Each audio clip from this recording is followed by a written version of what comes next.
안녕하십니까. 안녕하십니까.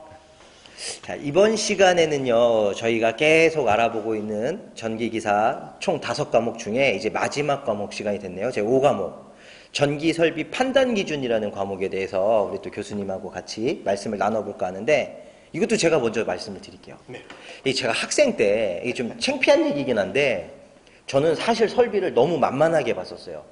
공부를 안 하다가, 그러니까 선배들도 그렇고 막 선생님들도 그러시고 저거는 조금만 공부하면은 점수 어느 정도 나와 이렇게 말씀을 하셨고 필기시험 직전까지 사실 안 봤어요. 요점 정리 요만한 노트들 내가 따로 정리한 그것만 몇 번 보고 마지막에 한 1, 2주 남겨놓고 진짜 올인해서 외우면 되지 않을까 했는데 이것 때문에 제가 큰일 날 뻔했잖아요. 이것 때문에. 진짜 저는 앞으로도 설비라는 과목을 강의는 안 하고 싶어요. 너무 힘들게 했기 때문에 제가 왜 그랬냐면 학생 때 아무래도 학교에서 배우다 보니까 저 같은 경우는 전자기학이라든가 회로이론, 전력공학 얘네들이 조금은 쉬웠고요. 푸는 게 상대적으로. 그리고 설비기술, 설비 판단 기준 같은 거, 설비 같은 경우는 이게 그냥 무턱대고 외워야 되니까 뭐 숫자가 뭐 개연성도 없고 어서 보지도 못하고 뭐 예를 들면 뭐 콘센트 위치를 외우라는데 우리 집은 그 정도 안 나오는 것 같고 자꾸 내가 하는 생각대로 하면 죽어도 30cm 아니고 80cm 아닌데 그렇다니까 그걸 또 받아들여야 되고 전보 상태 높이 뭐 1.8m 아닌 것 같은데 나 키도 작은데 어떻게 재보지 막 정말 답답했거든요. 겨우겨우 진짜 꽈락 넘기는 점수만 해가지고 턱걸이로 붙었던 경험이 있었어요. 그런데 제가 궁금했던 건 저도 그때 당시에 이게 학원을 좀 다니면서 공부를 했지만 학생이 아닌 우리 어르신 선생님들 계셨거든요. 이분들은 또 설비가 점수가 엄청 잘 나오는 거예요. 난 부러웠던 거죠, 이분들. 그래서 솔직히 말하면 무시했던 것 같아요, 제가 이거를. 근데 두 번 다시 무시 못할 것 같은 과목이라는 걸 먼저 말씀을 드리고 얘를 어떻게 공부해야 될까요, 교수님? 우리 정확한 명칭은 전기 설비 기술 기준 및 판단 기준 이렇게 얘기를 해요. 예. 그래서 이제 법령이다 이렇게 보시면 됩니다. 원래 법령은 이제 공사법, 사업법, 전기 설비 기술 기준 및 판단 기준 이렇게 세 가지가 있는데 이제 보통 이제 사업법하고 공사법은 안 나오고요. 전기 설비 기술 기준하고 판단 기준. 그러니까 판단 기준이 이제 다 기준형까지 포함되어 있습니다. 자, 앞으로 이제 설비라고 할게요. 예, 설비. 이게 사실은 두 가지가 있는데 첫 번째 뭐냐면 학생들, 그러니까 대학생들이죠. 그러니까, 저 같았던 고학도 학생들, 그러니까 수학을 좀 재밌어하는 분들은요, 정말 싫어하는 과목이에요. 맞아요, 저 진짜 싫었어요. 그러니까 이 설비 책을 보잖아요. 그러면 오히려 우리 회로자기를 보면 인상 팍 쓰는데 그 친구들은 그냥 이런데 설비책을 딱 펼치는 순간 맞습니다. 이런단 말이에요. 대학에서도 안 배운 경우도 많고요.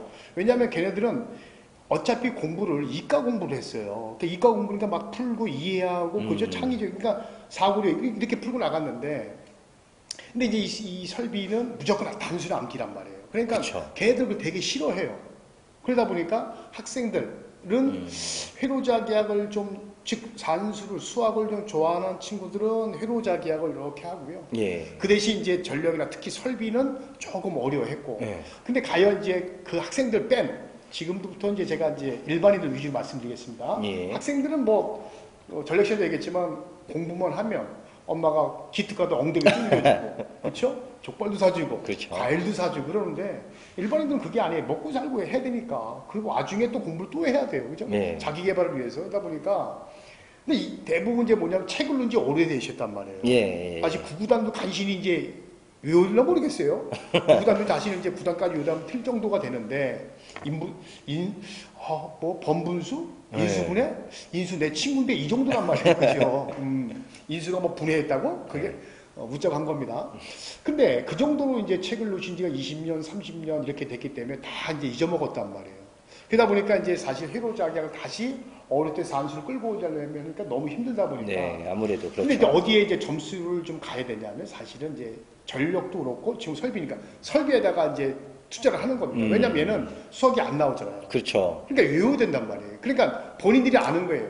내가 요거를 자기학은 이렇게 가고 설비는 내가 요걸 잡아야지라고 한단 말이에요. 그러니까 여기에 사실은 올인을 하는 거예요. 전력하고 설비 올인하는 겁니다.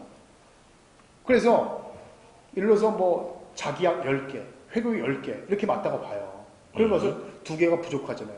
그러면 예를 들어서 설비에서 15개, 전력에서 15개를 맞는 거예요. 그러면 2개 주고 두 개씩 빌려주더라도 13개니까 하나씩 남잖아요, 두 개가. 그렇죠. 그렇죠? 그 두 개인데 만약에 기기가 12개가 안 나오고 11개가 나왔다. 그럼 61점이잖아요. 그러네요. 그럼 10개가 나왔다. 60점이잖아. 그렇네요. 가장 우수한 성적으로 네.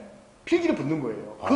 그렇게 대부분 다거든요. 대부분 네. 필기 시험 보면 56점에서 65점대가 대부분이거든요. 그쵸. 80%가. 예. 그러니까 결국 설비나 전력, 특히 설비 15개를 맞아야 되는데 이상 맞아야 예. 그래서 자기에게서 한두 개 빌려주고 막 이런단 말이죠. 근데 만약에 반대로 수학을 좋아하는 친구들은 어떻게 하냐? 자기 학을 15개, 16개 맞는 거예요. 그쵸. 그래서 설비를 우리가 이해한 건 설비를 10개밖에 못 맞아요. 예. 그럼 거기에 이제 2개 빌려주고 이런 식으로. 그렇죠. 근데 지금 저는 학생들보다도 이제 제가 얘기한 수학을 좀 싫어하는 분들 위주로 말씀드릴게요. 예.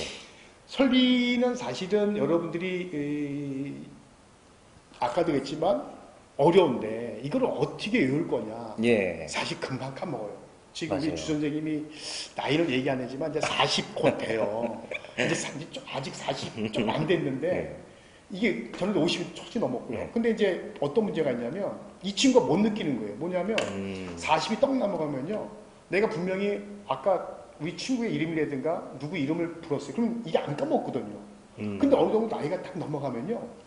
자기도 모르게 그러니까 어떤 경우냐면 분명히 머릿속에는 연예인 얼굴이 떠오르는데 이름이 기억이 안 나. 아. 즉 명사가 기억이 안 나는 거야. 누구지? 그거 있잖아. 예. 진짜 이렇게 생기고 이렇게 예. 하고 오도에 타 이렇게 얘기한단 말이에요. 그게 뭐냐면 사실 암기력이 점점 쇠퇴해지는 거죠. 슬픈 얘기인데요. 근데 근데 슬픈 얘기를 하더라도 네. 내 몸에 이미 이제 그렇게 노화가 오니까 그걸 아. 인지하고 공부를 해야 되잖아요.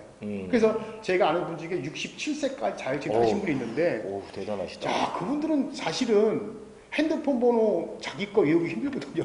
문자가 한 겁니다. 또 그것도 네. 화내지 마시고. 저도 잘 기억이 안 나요. 그러니까 가끔 가다가 그래서 왜 60, 70 되신 분들 손자 이름 부를 때, 아들 이름 부를 때, 그쵸? 아들이 5명이면 5명 다 부르잖아요. 그쵸? 누구야. 나중에 손자까지 부르잖아요. 그게 사실은 어쩔 수 없는 생리적인 경우다. 이렇게 얘기를 해요. 그래서 제 말은 이 암기를 과연 어떻게 외울 거냐. 이제 그거 말씀을 드리려고 하는 거예요. 나는 그냥 회로작에 난 목숨 걸 거야. 난 그걸 잘해. 산수가. 그럼 이건 안 들으셔도 돼. 제 강의 안 들어도 되고 그냥 10개 맞으시면 되고. 네. 아니야. 나는 산수가 좀 어려우니까 설비 쪽을 잘 이어놔서 나는 그것도 맞아야 돼. 네. 그래서 자기 딸 거야. 또 여기 또 실기에 나오니까. 그렇죠. 그러면 이제 결국 무슨 얘기냐면 그런 분들 위주로 해서 제가 얘기한 걸 잘 들으시면 돼요. 그러면 과연 어떻게 외우느냐. 여러분들 야동이라는 얘기를 들어봤어요? 야동. 아, 이거 좀 위험한 네. 말씀. 야동. 그 야동도 있고, 아, 그게 아니구나. 옆 동네 저기 추운 러시 이런 데가 아니라 네. 야구 동영상도 야동. 아, 그렇죠. 저는 이제 이 야자가 밤야자예요. 동자가 뭐냐? 움직일 동. 예. 그렇게 외우란 얘기예요. 아. 야동 암기입니다. 밤에 움직이면서. 네, 야동 암기. 오. 그러니까 이게 뭐냐면 조용할 때 외워야 돼요. 조용할 때 어차피 보통 이제 퇴근하고 이제 공부하시고 이제 저녁 12시나 1시 이렇게 외울 거 아닙니까? 그럼 어차피 설비 한번 쭉 들은 다음에 외울 때 그냥 가만히 이렇게 외우시면 그냥 콱 쓰러진다니까요. 제가 그걸 잘못했네요. 움직이고. 그러니까 만약에 피곤하다면 자세. 주무시고 새벽에 공부해야 될 거 아니에요. 밤에도 공부 못해, 새벽에도 공부 못해, 주말엔 또 친구들하고 모임이 있어, 또 어디 가야 돼. 맞아요. 그럼 자기 못하는 거고. 예. 그러면 이제 새벽에 이제 저녁에 수업을 듣고 피곤하니까 자. 그러면 아침에 뭐 새벽 5시도 일어나서 예. 이제 외워야 될 거 아니에요. 그럼 어떻게 외우냐? 그것도 밤이니까 움직이면서. 그러니까 야동하면 밤에 그러니까 움직이면서 이렇게 밤에 병가, 공가, 상가 이렇게 상가가 없고 병가, 공가, 병가는 0.75, 1.5, 2m 나 저렇게 절연돼서 케이블 이런 식으로 외워요. 밤에. 그러면 밤에 왜 외우냐면 내가 얘기를 하면요. 그 얘기가 내 귀에 들어와요. 그렇죠. 우리 영어 외울 때 어떻게 외우죠? 큰 소리 떠들어요. 네, 맞아요. 수학은 선생님들이 풀라고 하잖아요. 예. 그러니까 뭐 외우냐. 시를 낭독할 때 옛날에 국어 선생님이 시 외울 때 어떻게 시죠? 큰 소리 외우잖아요. 네. 외우기 쉽게. 영어도 뭐냐면 할 때 큰 소리 하는 이유가 뭐냐면 내가 한 얘기가 나한테 들어와요. 또 밤에는 아무것도 안 보이잖아요. 앞에가. 그러니까 뭐냐면 집중이 어디가 있어? 귀로 온단 말이에요. 귀로 온단 말이에요. 그러니까 깜깜할 때 이렇게 나 혼자 떠들어요. 병가 0.75, 1.5, 2m, 나, 절개, 그것도 건축물에 이제 상방을 지나갈 때, 측방을 지나갈 때 2m, 1.5, 2m, 투투라인 별도 이런 식으로 외우다 보면 앞에 깜깜하죠. 아무것도 안 보이죠. 움직이니까 어떻게 돼요? 졸리진 않죠. 그리고 내가 한 얘기가 내 귀로 그냥 들어오는 거예요. 그러니까 집중도도 좋고 안 까먹어요.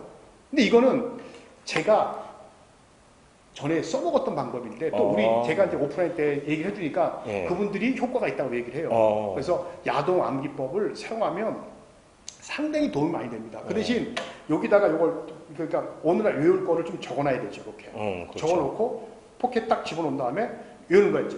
앞에 이제 아무것도 없으니까 이제 밤에 움직이면서 새벽에도 움직이면서 중얼중얼 하면서 어쩌고 건축물에 대해서 철탑의 지지물 200m, 400m, 600m, 150, 200, 250 그러니까 얘기한 다음에 그게 뭐였더라? 그래서 살짝 컨닝을 하는 거야. 다시 또 150, 200, 400, 전보산 때는 150, 200, 200 이런 식으로 외우는 거지.